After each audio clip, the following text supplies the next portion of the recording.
Hi, Hi. hi everyone. Welcome to Hello, another book talk everyone. here at Eight Letters. So with us we have JL Estilo, author of Saviors of the Sun. Ayan po. Hi. Hello. uh, yeah, and Hello, of course everyone. I'm your host and book curator, Cindy Wong.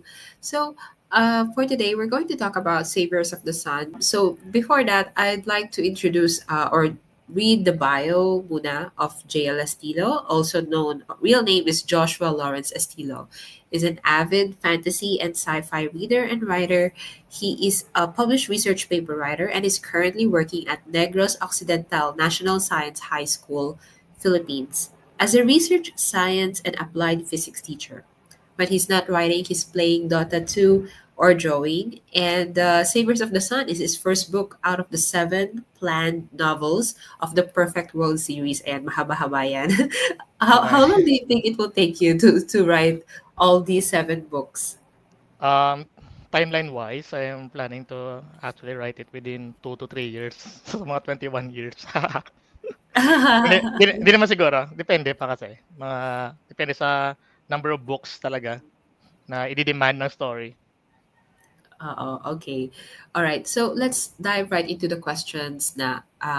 Okay. So firstly, the premise of the story, it's actually very, um, it's very unique. And also, it's about ordinary teacher and students trusting into this nightmarish other world feels eerily Mm. relatable yet fantastical.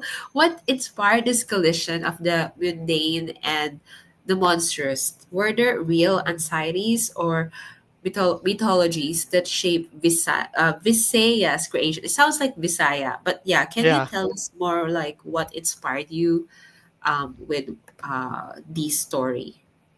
Well, there are actually a lot like so a lot I cannot na actually name since if I'll just name it the book started way back when I was in high school. No, but Mm-hmm. during that time, I don't have the resources, obviously. But to summarize, there are actually major inspirations that nang made this book possible. So one, we have these many isekais or those journey to the other world stories like Alice in Wonderland, where I named one of my character from Alice in Uh-huh. Wonderland, and of course we have Narnia, where the orphan ng children were brought into another world. Then also Uh-huh. up to the brutal ones like Battle Royale, where students are forced to actually kill each other until only one remain, just like Hunger Games. So in the case Mm. of Teresa and her students, so yun talaga sila nanggaling. And of course, many real life incidents like field trips gone wrong, di ba? You like, for example, may field trip yung mga students, tapos may mga accidents along the way or another mishaps. But in case of now, instead of these accidents or a real life mishap, you have monsters and other supernatural threats that Mm. try to really harm them in all ways possible.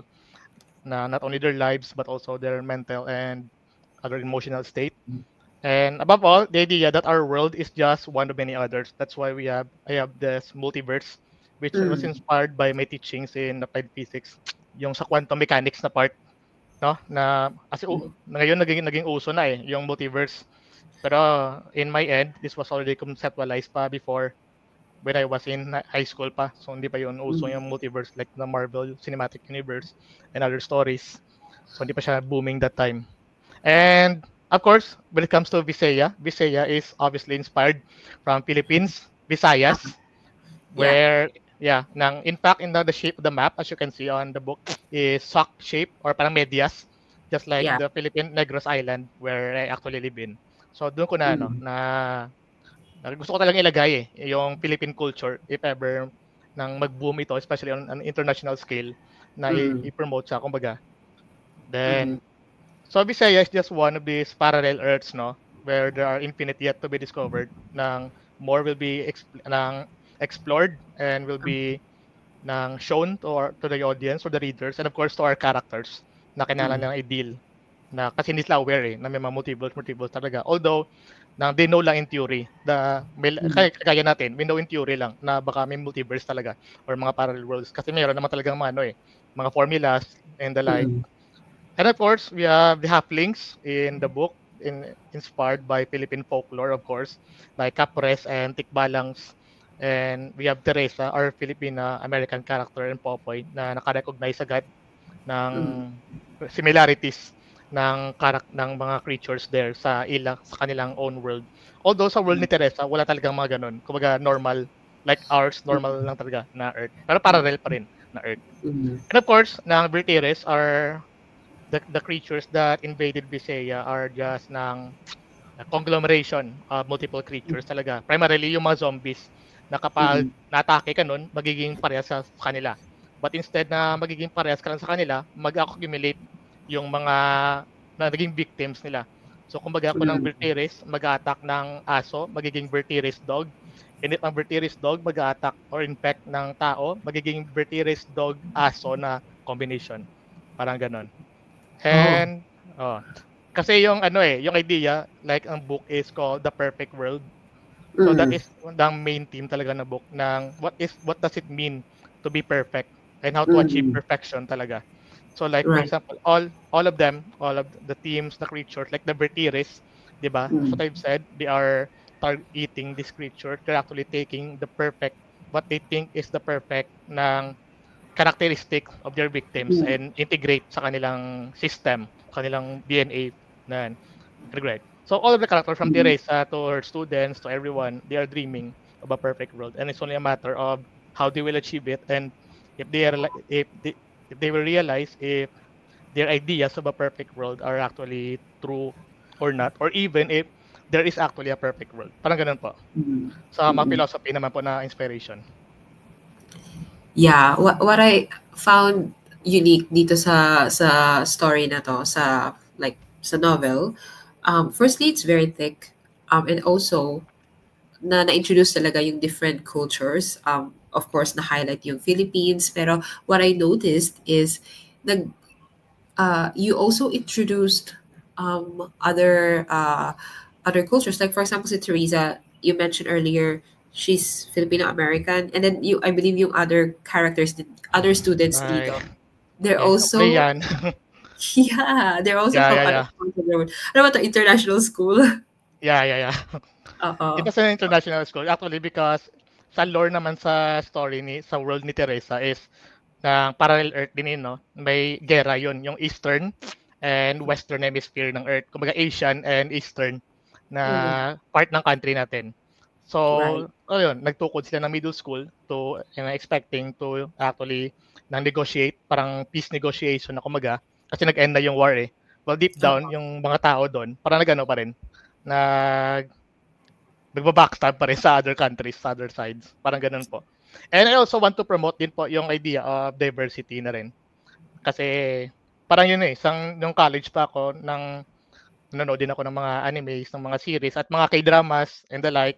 And of Oo. course, yung mga French na mga films, like may idea din naman ako sa mga ganong language.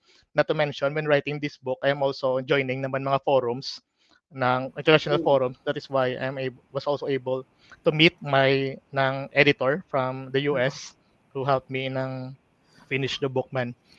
So yun po, to promote Mm. din po ng other cultures na rin, not Oo. only yung ating sariling culture. But mostly Oo. ating sariling culture. Oo, yun yung naka-highlight. It's very diverse, it's very inclusive. Ito yung maganda rito eh. Um, it's also very futuristic. So, Teresa, she's the teacher. She's the one protecting her students. This is for the viewers na nakabasa ng blurb ng Saviors of the Sun. So, she's protecting the students who are left from the crime, from Ah, the murder mm. of her colleague, diba? How does her journey interrogate the weight of leadership and sacrifice? And do you think her role as a mentor hinder or fuel her growth as a savior? Yeah, parang siya yung heroine dito. So, siya yung main character.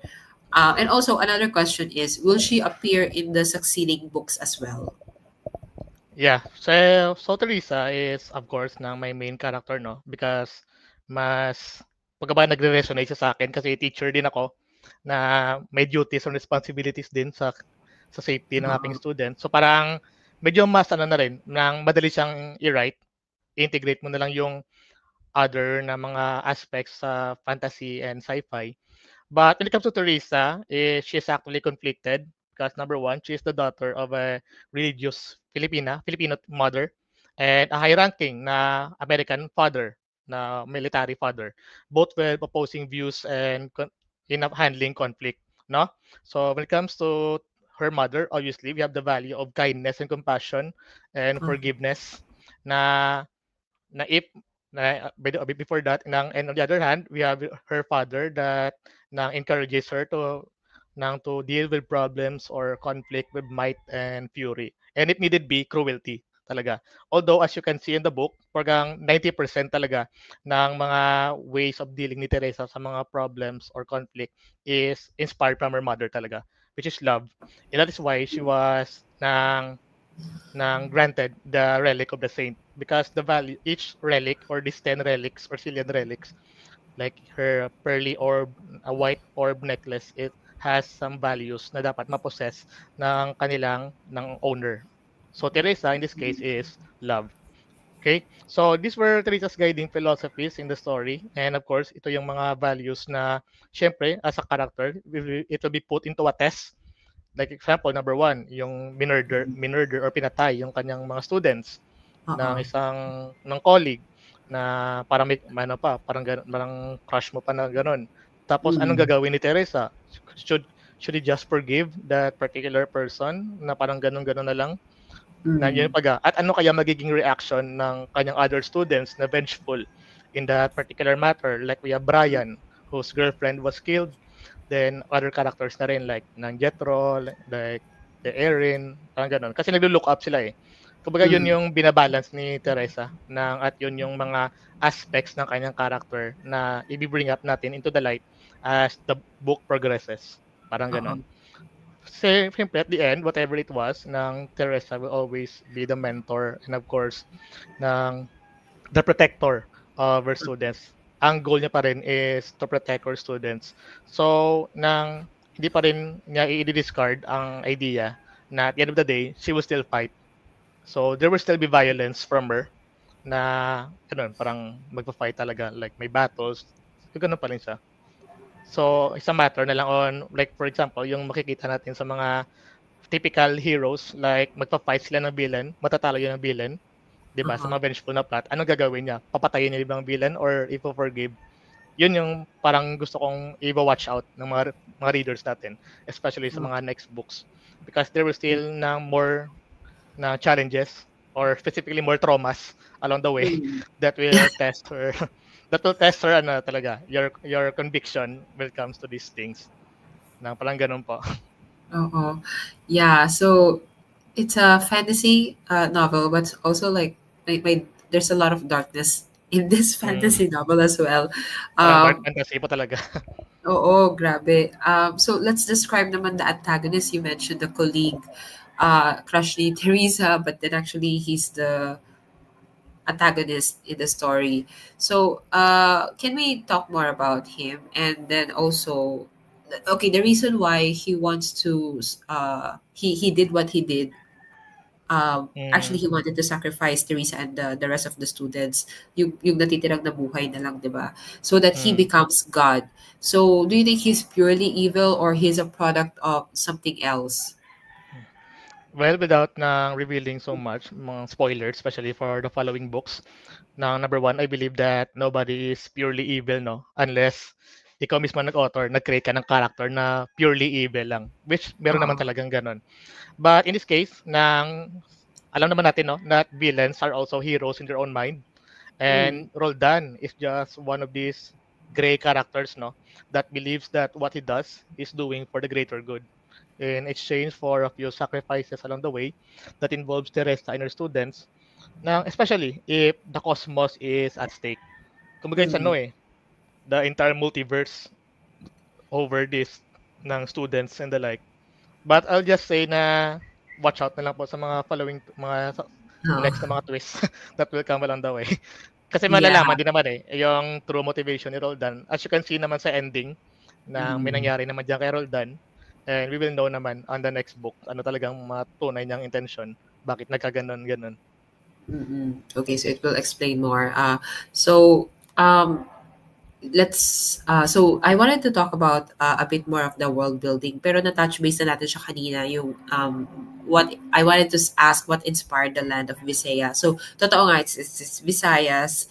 Um, uh, how, okay, paano mo na-balance or how did you strike the balance, what's fiction and non-fiction sa story. Of course, you try to take as much inspiration from all the things that surrounds you, yung Visayas and yung international school. Pero like, what is the paano ba? How did you strike the balance? Ano yung dapat na isama dito sa novel na to?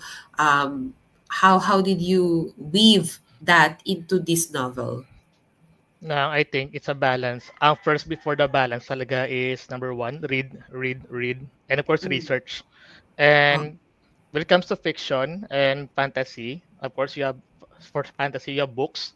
I'm for fantasy, we have books. And for the non-fiction, I have my lessons and my researches sa aking mga subjects na tinuturo. So, kumbaga, may ganun tayong tip eh. As a writer, number one, that makes your job easier is to write what you know, no? Mm. Yeah. Kasi if you write what you know, mas madali eh. Madaling isulat yung mga ganito. Is even nga yung experience mo sa buhay or mga Mm. ilalagay mo diyan sa novel. Pupunta ka sa coffee shop, may maririnig kang mga conversations, ilalagay mo din diyan sa sa inyong libro. Parang ganun. Kumbaga Mm. yung real life kasi ng mga integrations, it also makes your book relatable even though it's a Mm. fantasy. Mm. So, for example, every character there, although they're fictional, they have their inspirations from many people.